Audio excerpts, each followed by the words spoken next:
c'est Réma. Dieu est ici, sur Réma, qui veut être connu.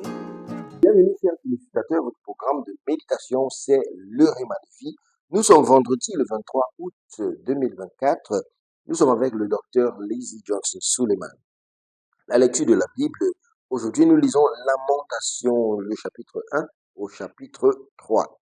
Et nous sommes à la deuxième partie du message qui dit « Obéis tout simplement ». Le texte est tiré du livre d'Ésaïe, chapitre 1, le verset 19, qui dit « Si vous avez de la bonne volonté et si vous êtes docile, vous mangerez les meilleures productions du pays. » La déclaration du centenier à Jésus dans Matthieu, chapitre 8, le verset 8 et 9, nous révèle comment nous devrions simplement faire confiance à Dieu, à lui obéir en raison de son intégrité et son autorité.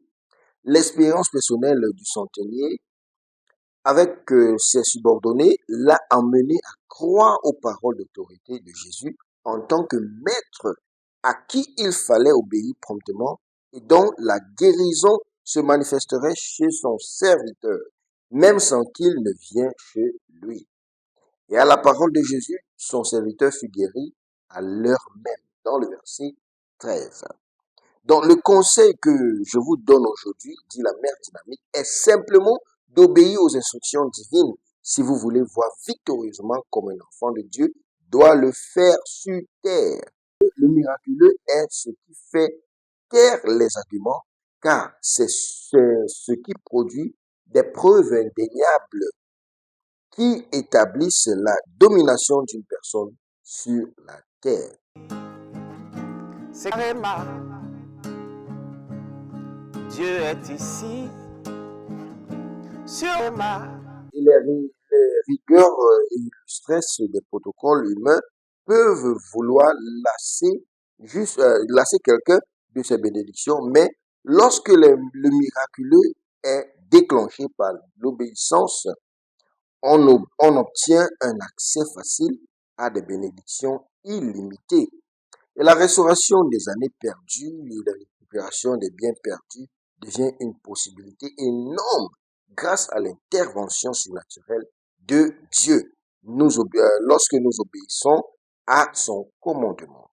Donc, dans 1 Roi le chapitre 6, le verset 5, dans 1 Roi le chapitre 6, le verset 5 au verset 7, l'un des fils de prophète a crié à Élisée que la tête de la hache qu'il avait empruntée était tombée dans le fleuve Jourdain, alors qu'il était en train d'abattre une poutre.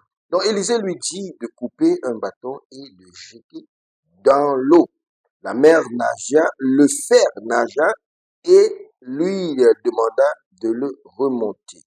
Il étendit la main et le prit. Le fer qui était censé couler au fond de la rivière s'est mis à nager parce qu'une instruction avait été donnée et obéie. Par votre désobéissance, vous ne faites que limiter votre expérience des merveilles de Dieu. Prenez aujourd'hui la résolution d'obéir à tous les ordres de Dieu. Bien-aimés, prions aujourd'hui. La prière dit, mon Père, pendant que je prie, je reçois plus de grâce pour obéir à tes commandements. C'est Réma. Dieu est ici, sur Réma, qui veut être connu.